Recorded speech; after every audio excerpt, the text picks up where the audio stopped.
Handling every thing and investing இந்த மணி எங்களை மாதிரி ட்ரெஸ் பண்ணி பண்ணது.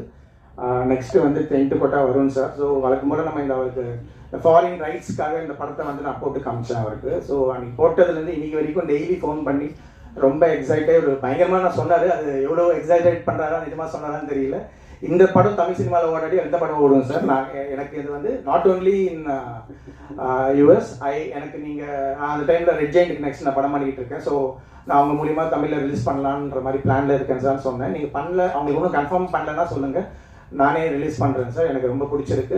எனக்கு ஒரு சர்க்கிள் இருக்குது, நான் எங்கள் டீம்லாம் இருக்காங்க, உங்களுக்கு நல்லா ப்ரமோட்லாம் பண்ணுறேன்னு சொல்லி அவரே ஆன்போர்டு வந்தார். Varun sir thanks. அவருமே இங்கே யூஎஸில் சில விஷயங்களில் பிஸியாக இருக்காரு. So next Khadija ma'am. So அவங்கள பற்றி நீங்கள் அந்த கான்டெக்ட்ஸில் வந்து அவங்க நீங்கள் நினச்சிக்கலாம். ரஹ்மான் சாரோட இது எனக்கு பொறுத்த வரைக்கும் இந்த படத்தோட ஆர்ஆர் போட்டுட்டு ஒரு